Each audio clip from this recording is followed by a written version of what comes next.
Nós vamos iniciar o capítulo 15.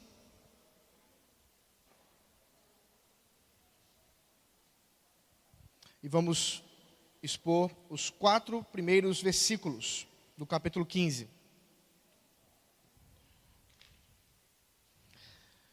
Para aqueles que não lembram, nós estamos nos baseando no livro Brado de Vitória, que é um comentário abreviado do J.K. Bill. É o nome do camarada aí. Vamos orar, entregando ao Senhor esse momento. Deus maravilhoso, nosso Senhor, nós te louvamos, ó Pai, pelo privilégio de, mais uma vez, darmos a Tua palavra. Conduz-nos agora, nesse instante, mediante a Tua vontade, para que possamos ser edificados por Ti. Em nome de Jesus Cristo. Amém. Bom, irmãos, nós estamos caminhando aí no livro de Apocalipse e chegamos no capítulo 15. E o Bill, ele resume esse primeiro momento aqui do capítulo 15 da seguinte forma: os santos glorificam Deus e o Cordeiro pelos seus atributos incomparáveis, demonstrados na realização da redenção e na execução do juízo. Nós vamos ver que o capítulo 15, versículo de 1 a 4, na verdade, ele é uma introdução dessa nova visão que João passa a ter, uma nova recapitulação temática. Eu quero lembrar para vocês que o livro de Apocalipse é um livro que, dentre as muitas dificuldades da leitura do livro de Apocalipse, está o fato que ele retoma o tema 7 vezes. Por 7 vezes, João conta a mesma história de formas diferentes e aprofundando para finalmente focar nos momentos finais da história da humanidade. Mas desde as primeiras visões, após ali as 7 cartas, as 7 igrejas, né? Você tem a visão que João vai observando da parte de Deus, do Cordeiro, daquele que está sentado no trono, e toda a adoração angelical e tudo que está envolvido nisso, até que nós vamos vendo que os temas vão sendo recobrados, vão sendo relembrados, e portanto é nesse sentido que causa tanta confusão. Nós temos por 7 vezes o juízo final no livro do Apocalipse. Então as pessoas, não, mas o final está lá no final do livro. Não, na verdade, o juízo final é apresentado 7 vezes no livro de Apocalipse, mas cada uma dessas 7 vezes ele é apresentado com um foco diferente, com detalhes distintos, obviamente, para que a gente possa ir compreendendo e entendendo a grande temática do livro de Apocalipse. E eu quero lembrar a vocês a grande temática do livro de Apocalipse, porque eu quero que vocês, sempre que estejam lendo o livro de Apocalipse, vocês se lembrem disso. O livro de Apocalipse não é um livro futurista. O livro de Apocalipse não é um livro para que você descubra sobre o futuro. O livro de Apocalipse é um livro da esperança. É o livro para que possamos ser recobrados da verdadeira esperança que é o Senhor Jesus Cristo. E nesse sentido, portanto, nós vamos ver que o capítulo 15, do versículo 1 ao 4, é um momento de intersecção entre o final da 6ª recapitulação e o início da 7ª recapitulação. Então, nós estamos iniciando a última jornada do livro de Apocalipse. Nessa recapitulação final, que vai até o capítulo 16, versículo 21, e na sequência ele passa a mostrar os eventos finais, capítulo 17, capítulo 18, 19, 20 e 21. Assim nós temos o livro de Apocalipse sendo esse formador de toda a visão, até que finalmente nós tenhamos o final do livro, que nos dá as exortações sobre a revelação. Então vamos fazer a leitura do texto. Vi no céu outro sinal grande e maravilhoso, 7 anjos que tinham os 7 últimos flagelos, pois com estes se consumou a ira de Deus.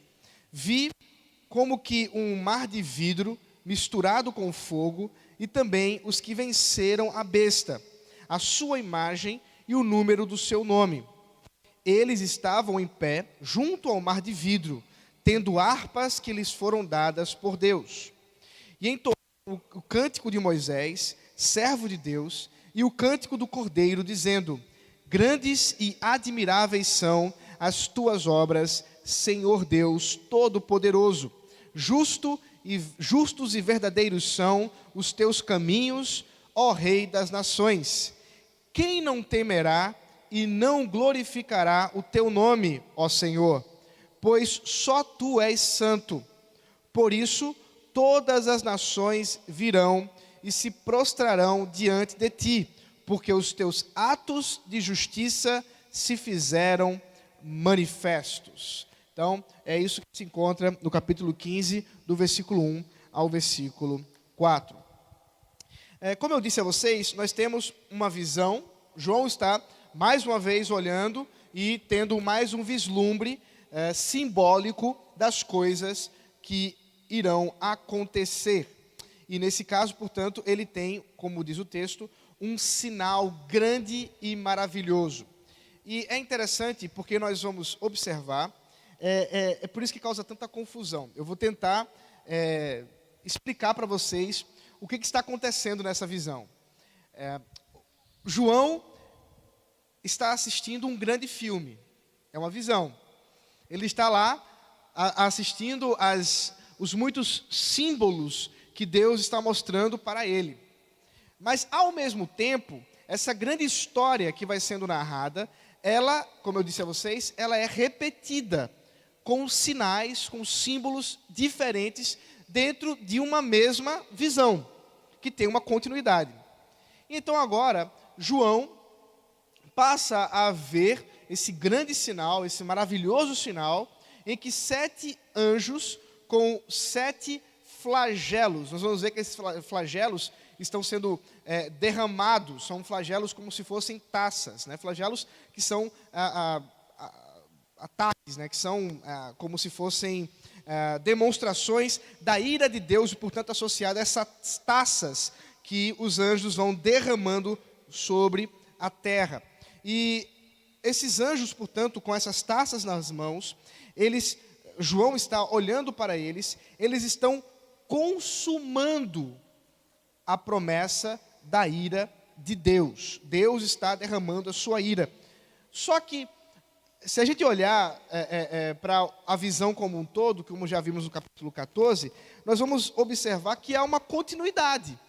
Aquilo que foi feito antes, com respeito ao juízo, agora continua a demonstrar-se como juízo da parte de Deus, como ira da parte de Deus. E a pergunta é, e agora? O que nós estamos para ver a partir do capítulo 15, especialmente no versículo 5, é uma volta da história ou ele está continuando o tema do juízo final? E é por isso que a gente fica tão confuso na leitura do livro do Apocalipse, porque ele realmente tem essas histórias dentro da história. E o que nós vamos ver é que o capítulo 15, versículo 1 a 4, é uma introdução dessa nova recapitulação. Então, de fato, será uma nova forma de apresentar a grande história, só que com uma continuidade da visão. Então, é uma visão que continua. Talvez o exemplo que eu já dei para vocês, e que seja o melhor, o mais fácil da gente tentar entender a dinâmica do livro, é como um filme que trabalha com flashbacks. Vocês lembram de filmes que fazem aquela volta, né, de alguma história que já aconteceu, e ele vai andando e voltando, andando e voltando. Tem filmes que são quase ininteligíveis, você não consegue entender de tantas idas e vindas que você faz junto com o filme. Mas essa talvez seja uma forma mais fácil da gente tentar entender a visão. A visão é uma coisa que tem uma continuidade. A história que João está vendo tem uma linearidade, ao mesmo tempo que ela reconta as histórias, a grande história da redenção. Se você não entendeu, eu vou tentar explicar mais vezes durante essa exposição. Então, nós temos a introdução dessa recapitulação final, como também um final do capítulo anterior, da história anterior, com o resumo dos eventos descritos do 14 ao 20. Se você lembrar, nosso último encontro, o 14 ao 20 fala desse juízo final, dos ímpios sendo levados ao trono, ao tribunal, e como que sendo julgados. E vocês lembram qual era a descrição? Eu falei na semana passada. Qual era a descrição? Alguém lembra qual era a imagem que João viu, que descrevia o juízo? O que era, gente? Ninguém? Vocês estão com memória ruim, hein? Isso aí, pisando em uvas. Era o lagar, onde nós tínhamos alguém que estava pisando nas uvas, e essas uvas então estavam virando aquele suco, e na verdade era sangue, e é muito sangue, tanto que chega na região da boca dos cavalos, numa região de 300 quilômetros quadrados. É muito sangue, é muito juízo da parte de Deus. E então nós temos a continuação desse juízo, mas ele encerra o momento anterior para iniciar um novo momento. E o texto fala que são os últimos flagelos, que são essas últimas ordenanças da parte de Deus, da sua ira, do seu juízo para com a humanidade ímpia. E aqui nós precisamos pensar o que significam esses últimos flagelos. A melhor forma da gente entender, dentre as opções, é compreender que se trata dessa série final da grande história. Então, como eu disse a vocês, nós estamos entrando na última recapitulação da história da redenção, que são 7. Essa é a 7ª, onde mais uma vez o autor vai nos mostrar o juízo, ou vai nos mostrar a história toda e enfatizar o juízo. Se você abrir o texto comigo, eu sei que eu coloquei ele aqui, mas é bom a gente ter ele em mãos. Você vai ver, por exemplo, o capítulo 15, no versículo 5, continuando essa história. Depois dessas coisas, olhei e abriu-se no céu o santuário do tabernáculo do testemunho. E os 7 anjos que tinham 7 flagelos saíram do santuário, vestidos de linho puro, resplandecente e cingidos à altura do peito com cintos de ouro. E então, um dos 4 seres viventes deu aos 7 anjos 7 taças de ouro, cheias da ira de Deus, que vive para todo sempre. O santuário se encheu de fumaça da glória de Deus, o seu poder, e ninguém podia entrar no santuário enquanto não se cumprissem os 7 flagelos dos 7 anjos. E aí a gente começa a observar que cada uma dessas taças e desses flagelos vão enumerando porções da ira de Deus. Mas como é que isso vai acontecer? Se nós já estávamos falando do juízo final, do momento final da história da humanidade. Então a gente precisa considerar que como como alguém que está ajustando as lentes da sua câmera e, portanto, aumentando o zoom, o detalhamento para com alguma coisa, João passa a enxergar ainda de forma mais detalhada e voltando um pouco à história de como as coisas vão acontecer nesse juízo da parte de Deus. Na verdade, nós já temos visto que Deus tem derramado o seu juízo em toda a história da humanidade. Enquanto os ímpios se estabelecem e tentam contra o ungido do Senhor, contra a igreja de Cristo, Deus está derramando o seu juízo. Ou vocês acham que essa pandemia que nós estamos vivendo não faz parte do juízo de Deus? Veja, eu não estou afirmando, e vocês já me ouviram falar isso, eu não estou afirmando que nós estamos nos momentos do juízo final e que Jesus já está descendo. Eu não disse isso. Pode ser? Pode. Pode ser.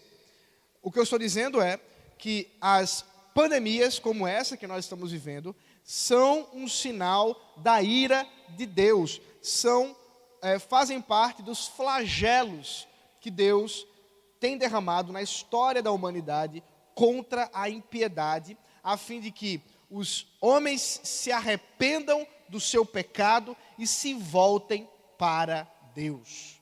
Então, quando nós olhamos para o capítulo 15, o versículo de 1 a 4, nós temos a introdução dessa história, a introdução de como essas coisas vão acontecer.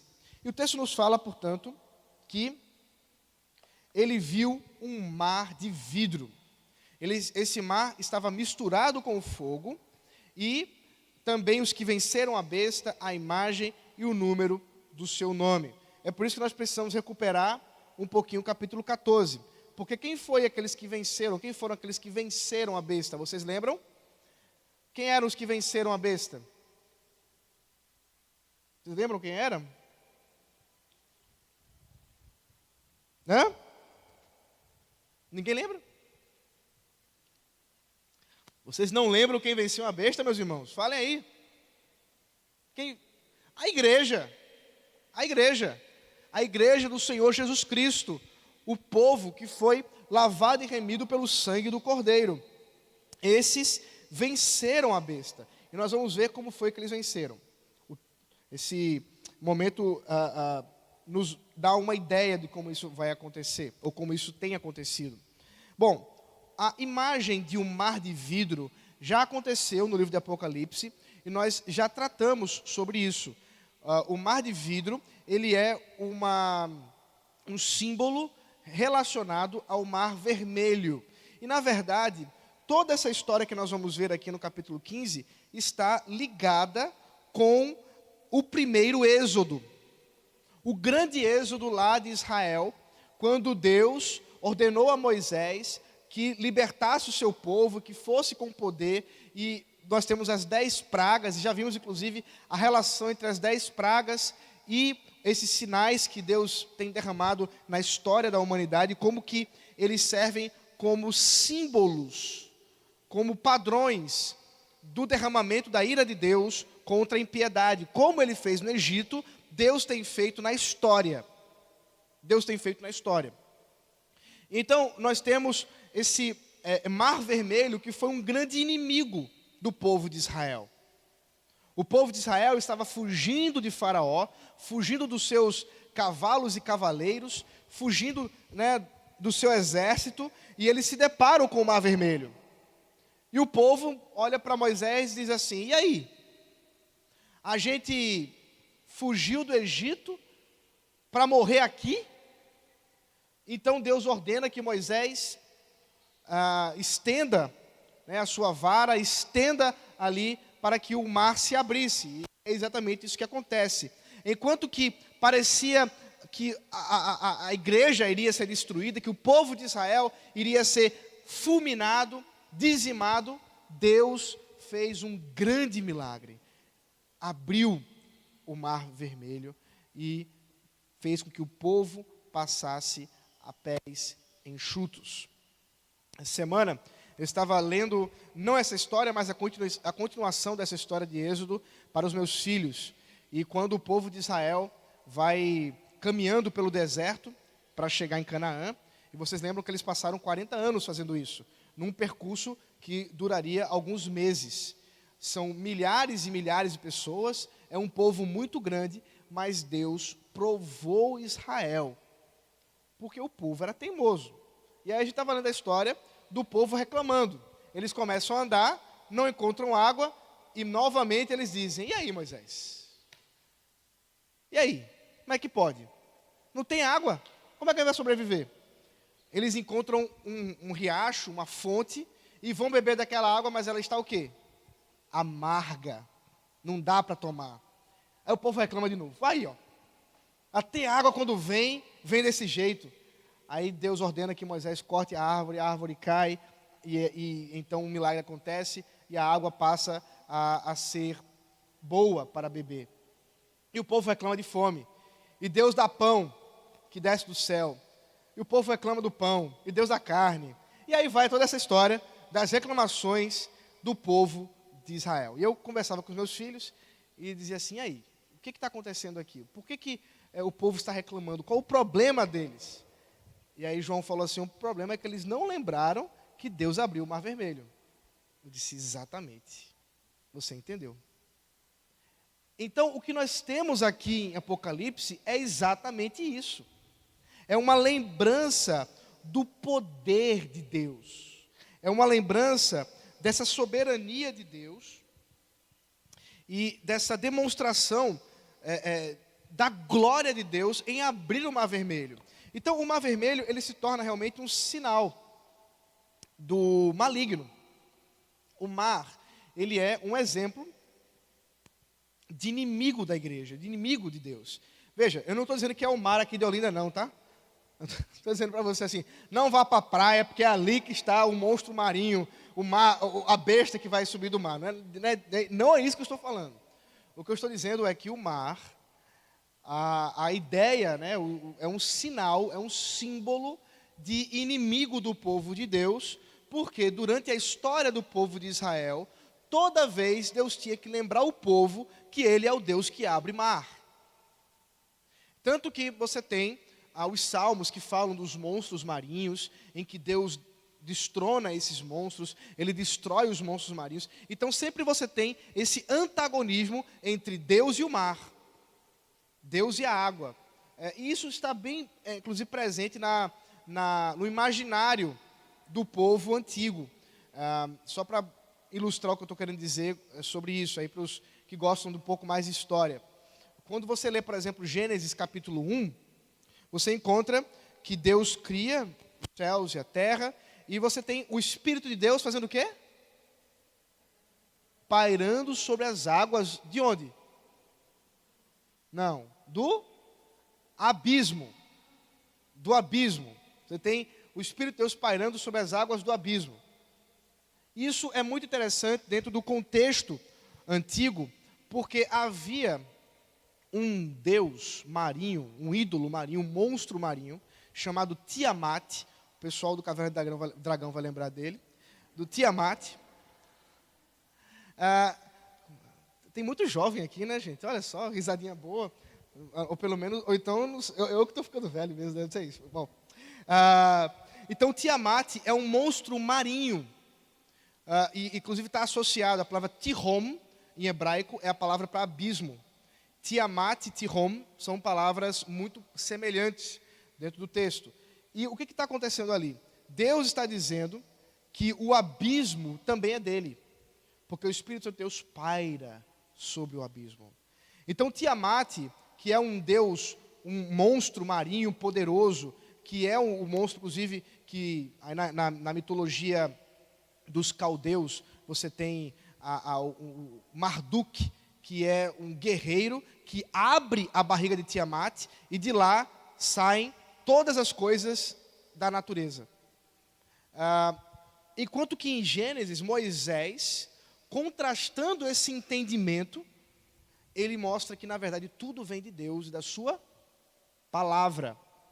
Inclusive o abismo, inclusive o mar. Então veja, tudo é de Deus.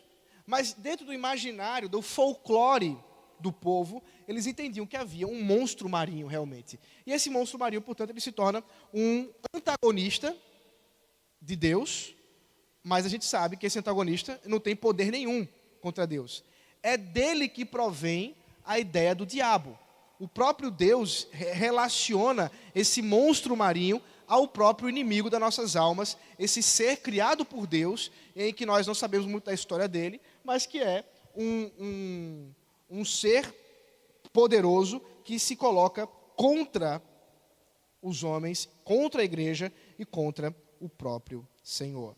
Então, o mar é uma representação de um ambiente maligno, de um lugar contrário a Deus. É por isso que nós temos no capítulo 13 a besta que emergiu do mar, e nós temos também aqui esse mar de vidro misturado com fogo. Fogo é juízo.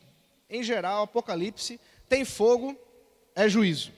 Então nós temos aí uma demonstração de um mar de vidro com fogo.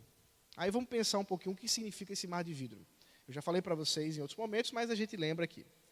O mar, gente, vocês sabem como é, né? Geralmente, eu quando estou vindo para cá, especialmente no domingo, para minha mãe ver o mar, para as crianças verem o mar, eu pego o litoral. Eu venho de Recife, eu pego aqui a parte do litoral, e logo ali no começo de Olinda, logo no início, você tem muitas vezes a maré alta, e o mar revolto. E algumas vezes eu já passei lá com a água batendo e realmente alcançando a pista. A água muito forte. Quando você olha para isso, é assustador. Não sei o que vocês sentem, mas eu fico olhando assim, rapaz, já pensou dar um mergulho nesse negócio aí? Não duraria 1 minuto. Não teria como vencer esse mar, porque ele é muito poderoso. Agora, o que é um mar de vidro? É um mar tão calmo, que não tem ondas. É como se fosse um vidro que está ali. Então, o que demonstra esse mar? Ele é um mar que foi revolto, ele é um mar que tinha poder, mas agora ele foi contido. Ele é um mar de vidro. Então, o que nós vemos nesse simbolismo que João está vendo é o povo de Deus que sofreu com o poder do maligno, que sofreu as perseguições terríveis do anticristo, do falso profeta, que sofreu os reis ímpios de todas essas nações, os governos, tanto inimigos de Deus, agora eles estão presentes diante de um mar que não oferece qualquer risco, porque ele foi julgado. O juízo já foi impetrado e eles, portanto, esse mar não oferece qualquer risco. Pelo contrário, olha o que o texto diz: lá estão os que venceram a besta. Eles não precisam temer mais, porque eles venceram. Venceram porque o Cordeiro venceu. É bom lembrar. A igreja não vence por sua própria força. É o Cordeiro de Deus que vence o maligno. E eles, portanto, venceram através do Cordeiro. De duas formas. Olha só, eles venceram a besta, a sua imagem e o seu nome. A imagem é claramente uma demonstração da idolatria associada à besta. Vocês lembram da imagem da besta, lá no capítulo 13, em que ela foi levantada para que todos aqueles que se curvassem a ela poderiam comer, poderiam comprar, e se não fossem adoradores da besta, não poderiam fazer isso. Então nós temos uma demonstração da idolatria pagã, da idolatria maligna, que perpassa a história da humanidade e que realmente ela se acentua no final dos tempos. Então nós temos a igreja que resistiu à idolatria e a igreja que resistiu o domínio da besta, que é a ideia do número. Vocês lembram que o número é um sinal que representa essa ideia de domínio, de subjugação que o povo ímpio tem para com a besta, para com o seu senhor, que é o próprio diabo. Então, a igreja venceu, a igreja está ali vitoriosa.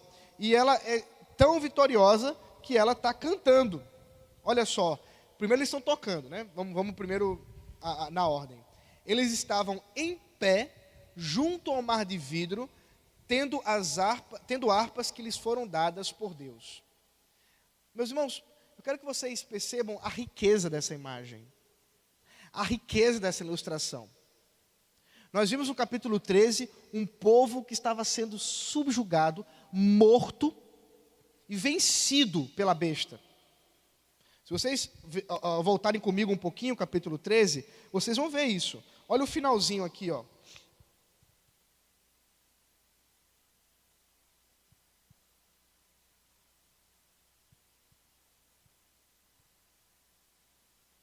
versículo 15 do capítulo 13.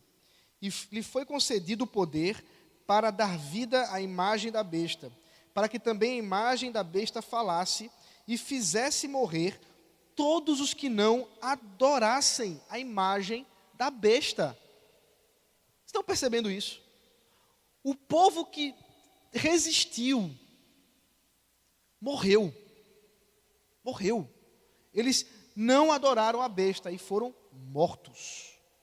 A todos os pequenos e grandes, os ricos e pobres, os livres e escravos, faz com que lhes seja dada certa marca na mão direita ou na testa, para que ninguém possa comprar ou vender, senão aquele que tem a marca, o nome da besta ou o número do seu nome.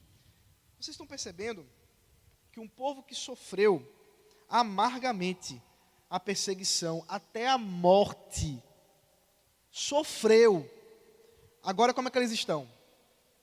Em pé. Eles estavam mortos, mas agora eles estão em pé. Essa é a imagem da ressurreição. Essa é a imagem da igreja ressurreta. O Cristo que ressurgiu também faz a igreja ressurgir. E o povo de Deus está em pé.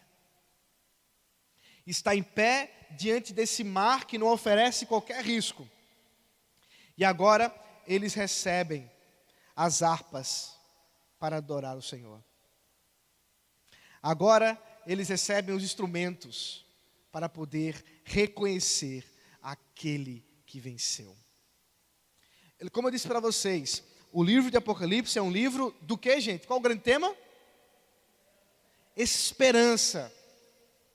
Então, um povo que está sofrendo. Veja, João está na ilha de Patmos preso. Ele não está numa mansão tomando vinho. Ele está numa ilha preso. Tá bom? João está sofrendo. Ele não tem motivos para acreditar.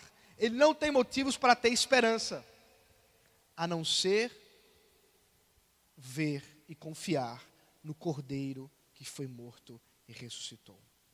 E então ele envia o livro de Apocalipse para as igrejas, para que recebam esperança no meio da perseguição. Uma igreja que está sofrendo, meus irmãos.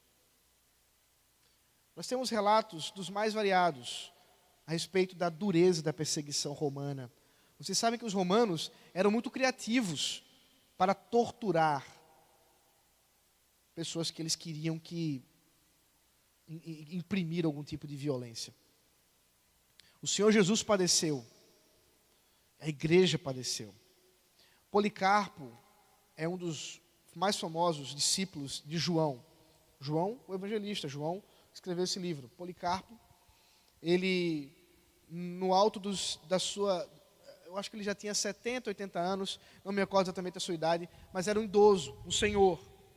E ele foi capturado pelo exército romano.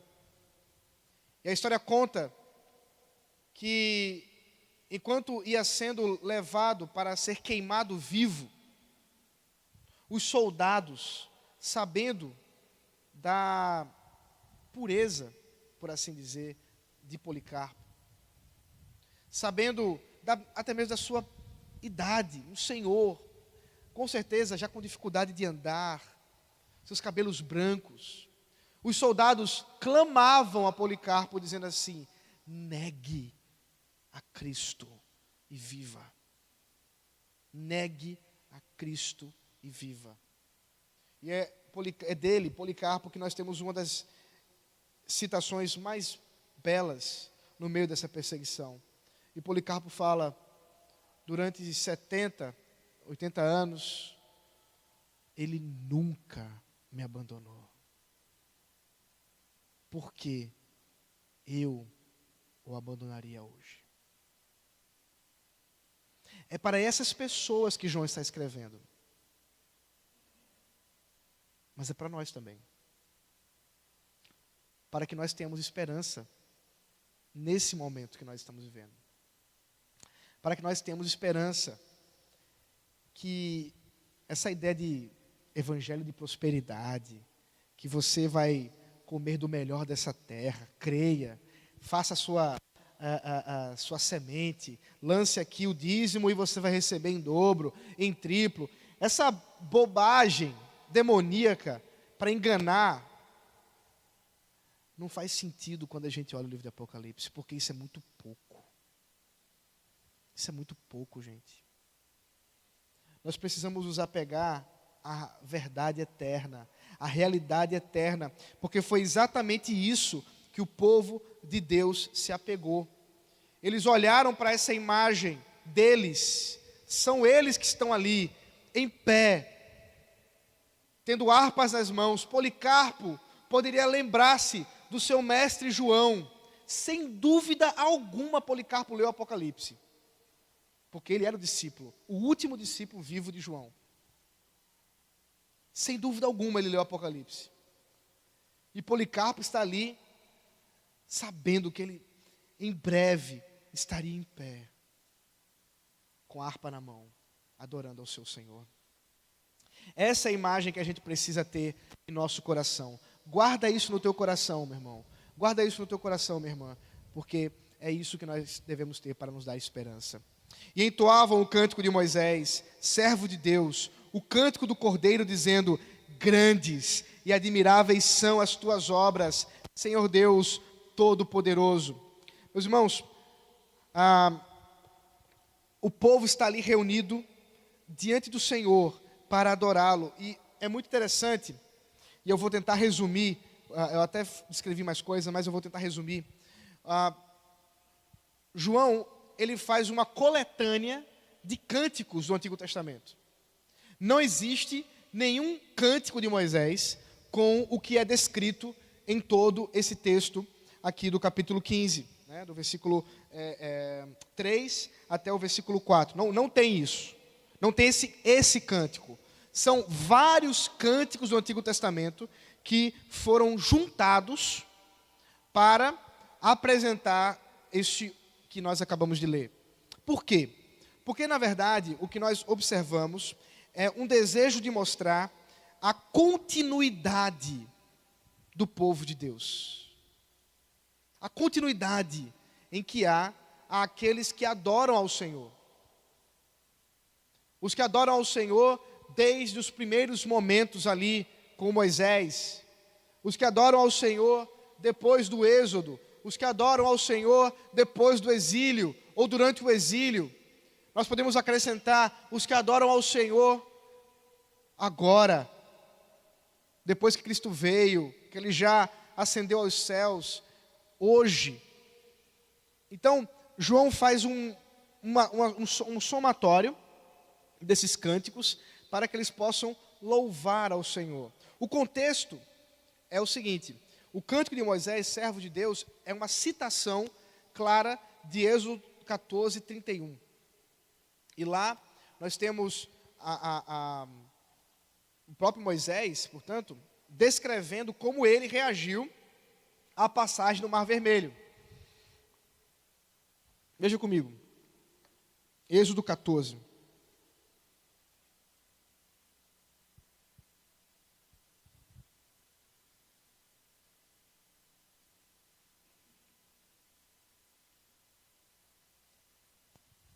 E Israel viu o grande poder que o Senhor havia usado contra os egípcios. E o povo temeu o Senhor e confiou no Senhor e em Moisés, seu servo. Agora o capítulo 15. Então Moisés e os filhos de Israel entoaram este cântico ao Senhor. Cantarei ao Senhor porque triunfou. Então passa até o versículo 19 do capítulo 15. Todo o cântico.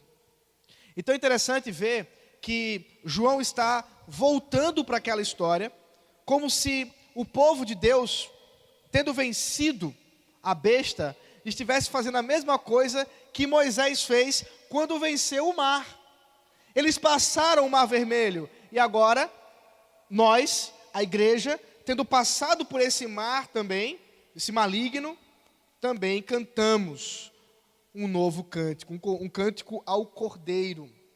E aí a ideia do novo cântico. Porque o autor, João, ele está juntando os cânticos, ele está juntando essa mescla de cânticos do Antigo Testamento, mas tem um quesito de ser um novo cântico. Por quê? Porque no Antigo Testamento você não tem cânticos com o nome de Jesus Cristo. Todos os cânticos do Antigo Testamento são cristocêntricos, quer dizer, todos eles apontam para Cristo, mas você não tem nenhum deles falando Jesus. Você tem no Novo Testamento, mas no Antigo Testamento você não tem. Por isso, um novo cântico se fez necessário, para que adore ao Cordeiro de forma específica. Então, grandes e admiráveis são as tuas obras. Salmo 111, 2 e 3.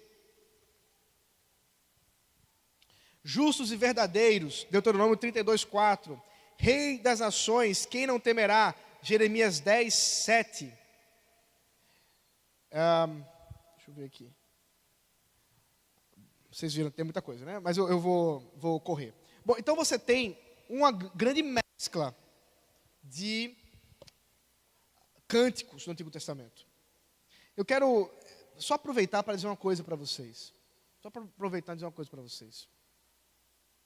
A gente deveria ver isso aqui, essa adoração do povo de Deus, que está reunindo séculos de diferença. Tá? Séculos. Jeremias para Moisés são muitos séculos, milênios, na verdade, de diferença. Muita diferença. E você não quer cantar um hino que foi escrito há 200 anos atrás. Não, essa é coisa de velho, né? Esse negócio de hino. Vocês estão percebendo qual é o ponto aqui que João deseja mostrar? A unidade e a universalidade da igreja. Nós precisamos exaltar o Senhor e adorá-lo até mesmo nessa estrutura, quando nós cantamos ao Senhor. É por isso que eu tenho muita dificuldade com a ideia de que a gente deveria hoje se valer apenas os cânticos que são compostos nos últimos anos, nas últimas décadas, ou talvez realmente na última década. Principalmente porque são muito ruins. Em geral, são muito ruins, muito pobres teologicamente, muito pobres musicalmente. Eu não sou músico, mas eu tenho uma breve noção do negócio. Então, são ruins em geral, são ruins. A gente tem que depurar muito para achar uma coisa boa e às vezes tem que mudar ainda, para ficar pelo menos cantável. Mas eu também não sou preciosista de achar que a gente deveria cantar apenas os cânticos do passado, como se hoje Deus não pudesse capacitar músicos fiéis ao Senhor para que pudessem apresentar uma boa interpretação da palavra de Deus cantada, porque isso que é música.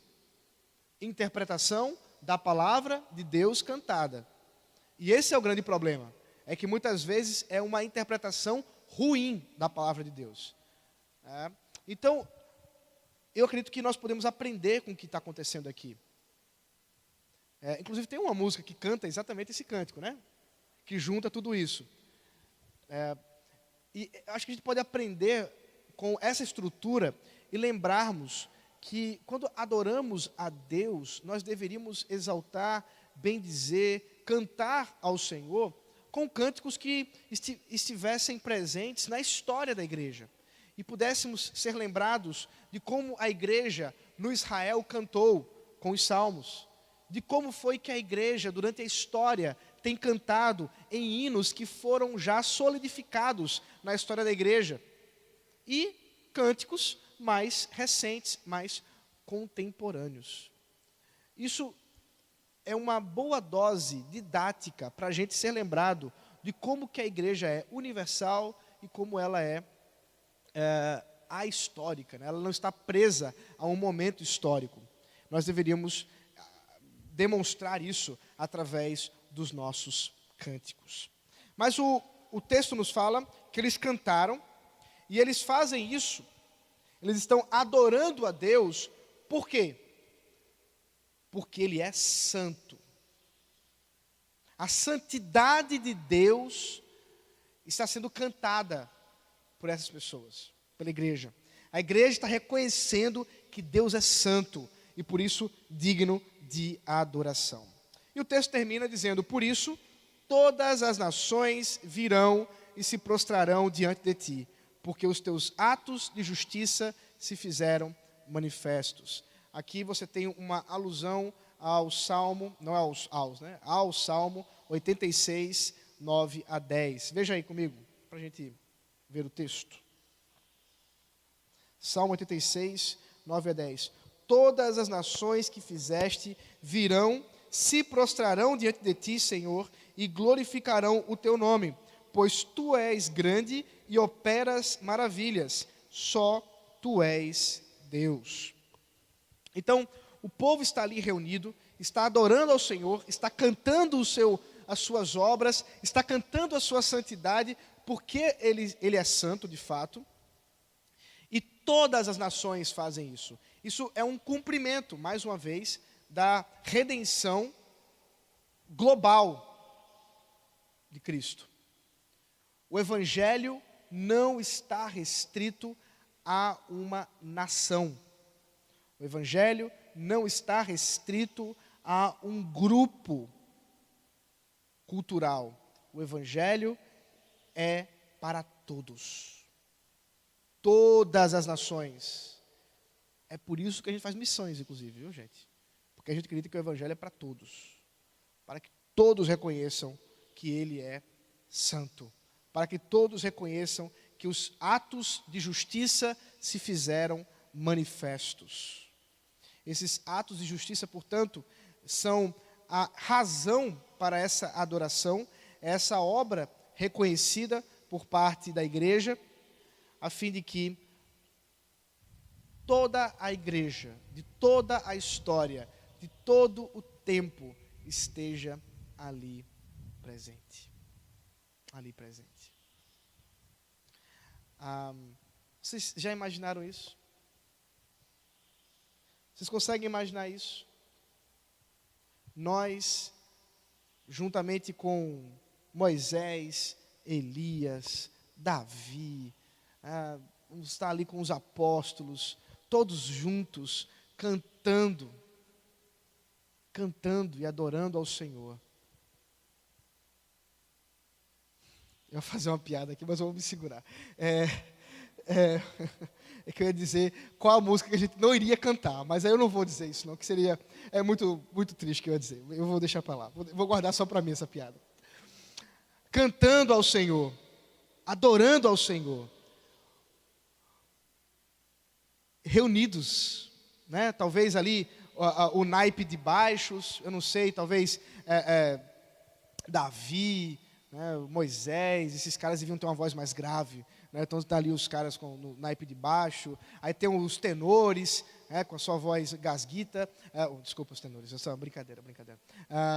Os sopranos, os contraltos, né? Então todos esses naipes, todas essas vozes cantando a harmonia celestial feita pela igreja, reconhecendo que o Cordeiro venceu. E que a igreja venceu, porque o Cordeiro venceu. Isso é maravilhoso, meus irmãos. Isso é maravilhoso. Porque enquanto o nosso choro pode durar a noite dessa vida, enquanto que a tristeza, as lutas que nós passamos, as dúvidas, os sofrimentos podem durar a noite dessa vida. Logo o romper da aurora, logo virá o amanhecer. E nós poderemos contemplar o Cristo ressurreto, que também nos ressuscitará com Ele, para que possamos finalmente adorá-lo na presença física dEle. E poder exaltá-lo juntamente com toda a igreja. Toda a igreja. Essa é a imagem que João deseja que a gente tenha. Essa é a imagem que João quer que nós guardemos no nosso coração. Essa é a imagem que Policarpo com dores no seu corpo, queimado vivo. Meus irmãos, eu não consigo imaginar a dor do que é ser queimado vivo. Mas com certeza é uma dor muito maior do que eu já sofri na minha vida. Esse homem estava olhando para Cristo e sabendo que haveria o dia em que ele estaria com harpas nas mãos, cantando ao Senhor. É claro, meus irmãos, tudo isso aponta para um símbolo maior da nossa vivência com Cristo, do quanto vamos viver com o Senhor na cidade celestial. Você não necessariamente vai tocar uma harpa, alguns vão tocar um pandeiro. Pode ser uma sanfona. Alguns, como eu, talvez fiquem nas palmas, porque até as palmas são desafinadas. Mas, meus irmãos, Deus será adorado por toda a igreja. Ele tem sido e continuará a ser. E naquele dia, de modo uníssono, estaremos todos cantando e adorando aquele que vive. Vocês conseguem entender por que nós cultuamos a Deus e por que cantamos no culto? Tem gente que acha que cantar no culto é para extravasar as energias. Tem gente que acha que cantar no culto é um momento em que você, assim, é para me sentir bem. Meus irmãos, vocês estão vendo o que o povo está fazendo ali?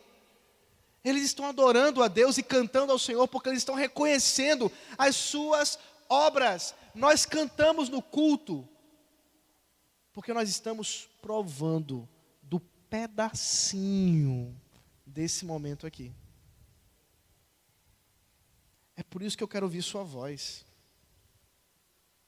É por isso que eu quero ouvir você cantando, meu irmão e minha irmã. E essas danadas dessas máscaras impedem a gente fazer isso, mas em breve Deus nos permita a poder voltar a pelo menos essa normalidade aí das máscaras. Eu creio que isso deve acontecer em breve. Tem acontecido já em alguns países, então imagino o que aqui vai acontecer se os nossos governantes não inventarem mais alguma coisa. Meus irmãos, o Senhor nos leva a adorá-lo. O culto ao Senhor é um pedacinho desse momento. É um momento para que a gente possa reconhecer as grandes obras do Senhor. Eu queria que você, quando se reunir com a igreja, toda vez, todo domingo, você acorda, você se prepara para vir à igreja no culto pela manhã, no culto à noite, você toma seu banho. Eu sei que alguns fazem isso só no domingo, mas faça isso pelo menos no domingo, né? Continue firme nesse propósito. Você toma seu banho, você se arruma, você se prepara, porque você vai encontrar com Deus, você vai encontrar com o seu Senhor, você vai se encontrar com a igreja do Senhor, para cantarmos juntos, para estarmos reunidos, como o povo foi visto por João estando reunido pelo próprio Deus. É Deus quem nos reúne, e nós podemos cantar à semelhança do que Moisés fez com o povo de Israel. Tendo passado o Mar Vermelho, eles cantaram. E nós também podemos fazer isso, porque passamos também pelo Mar Vermelho. Só que o nosso caso não foi o mar das águas, foi o mar de pecados que o Senhor Jesus provou em nosso lugar. Foi o cálice da ira de Deus que Ele tomou para si, para que nós pudéssemos ter redenção e pudéssemos estar livres da ira de Deus e reconciliados com Ele, podemos adorá-lo em espírito e em verdade. E tem gente que diz assim: hoje eu não vou para o culto, sem nenhum motivo. Tem gente que ainda diz assim: eu vou ficar por aqui, eu assisto na TV. Tem como trocar? Não tem, gente. Quando você tem um motivo legítimo, né, sua saúde, questões, tudo bem, mas eu dormi pouco, quero dormir mais um pouquinho. Meu irmão, minha irmã, não perca a oportunidade de se reunir com o povo de Deus e adorar aquele que é digno por causa de dormir mais um pouquinho. Como a gente precisa lembrar que temos que descansar, sem dúvida alguma. Mas como é bom descansar, tendo recebido o refrigério que é estar na presença dos santos, adorando ao Todo Santo, sendo instruído pela sua santa palavra, para vivermos uma vida santa. O Senhor nos abençoe, possamos viver isso, em nome de Jesus. Perguntas? Não sei se alguém quer comentar alguma coisa, levante a mão, se você quiser fazer. Acho que temos microfone, Mataus? Não tem, né? Porque seria esse aqui, né? Mas se quiser, eu uso esse aqui e a pessoa usa esse aqui. Alguém tem alguma pergunta? Alguma questão que deseja? Eu não sei se temos também da transmissão, porque tem um formulário. Não foi feito o formulário, né? Acho que nem foi feito, né? Acho que não. Não sei se foi feito o formulário dessa vez. Em todo caso, se não houver perguntas aqui, os irmãos depois podem compartilhar alguma coisa pessoalmente, tá bom? Vamos orar. Deus, obrigado por esse momento de instrução. Leva-nos em paz aos nossos lares, que possamos ter um dia de descanso na Tua presença e também, recobrados das nossas forças, podemos voltar aqui e adorar-te, Senhor, como o Senhor merece, como o Senhor é digno. Aguardando ansiosamente naquele dia em que estaremos juntos com todo o povo de Deus, milhões e milhões de pessoas, para aquele grande coral, cantarmos a Tua santidade, cantarmos as grandes obras, os Teus grandes feitos. Em nome de Jesus Cristo. Amém. Amém. Deus abençoe, meus irmãos. Um bom domingo e até mais tarde.